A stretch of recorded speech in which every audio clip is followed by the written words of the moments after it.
Hello guys, আসসালামু আলাইকুম। আশা করি আপনারা সবাই ভালো আছেন, সুস্থ আছেন, সুন্দর আছেন।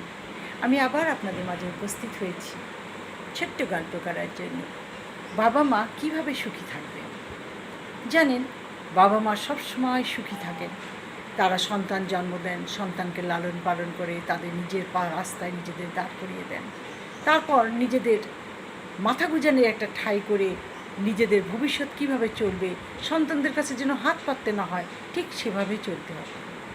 আর যদি কোনো সন্তানের কাছে কোনো বাবা মা তার আশ্রয় চলে যান, তাহলে সেই বাবা মার উদ্দেশ্যে বলছি, সন্তানের পছন্দ অপছন্দকে নিজের পছন্দ অপছন্দ করে নিতে হবে।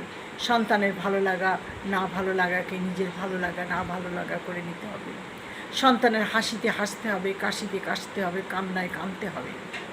কারণ একটা বাবা মা 100টা ছেলে মেয়ে মানুষ করতে পারে, কিন্তু 100টা ছেলে মেয়ে একটা বাবা মার ভরণ পোষণও দিতে চায় না। তারা নিজেদের নিয়ে নিজেরাই ব্যস্ত থেকে যায়। তাই বলছি, সন্তানদের অধীনে যদি কোনো বাবা মা চলে যান, তাহলে সন্তানদের ইচ্ছাকে প্রাধান্য দিতে হবে। নিজের ইচ্ছা অনিচ্ছা, ভালো লাগা ভালোবাসা সব মাটি চাপা দিতে হবে।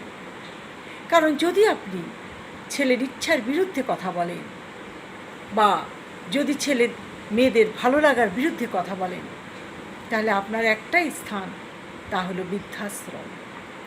সন্তানরা এটা পছন্দ করে না, কিন্তু বাবা মারা 10টা ছেলে মেয়ের 10 রকমের পছন্দকেই গুরুত্ব দিত, 10 রকমের চাওয়া পাওয়াকেই তারা প্রাধান্য দিত, 10 রকমের হাসি খুশিকেই তারা নিজেদের হাসি খুশি বলে মনে করে নিত।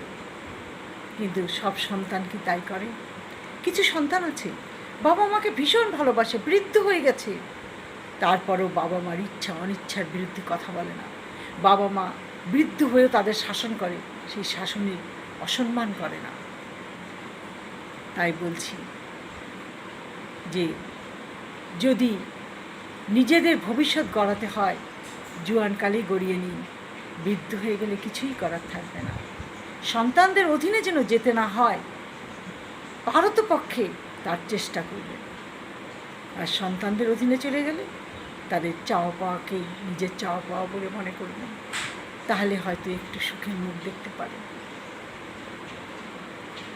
বয়স হয়ে যাচ্ছে তো, তাই চিন্তায় থাকি, আল্লাহ যেন কোনো দিন বাবা মাকে কোনো সন্তানের আয়ত্তে না রাখে। তার থেকে বরঞ্চ বাবা মাই নিজেদের ভবিষ্যৎ নিজেরাই গড়িয়ে নিবে, যেমন সন্তানদেরটা গড়িয়ে দেয়। ভালো থাকেন, সুস্থ থাকেন। আর আমার এই কথাগুলো যদি ভালো লাগে, তাহলে সাবস্ক্রাইব করে বেল বাটনটা টিপে দেন, বেশি বেশি করে শেয়ার করুন।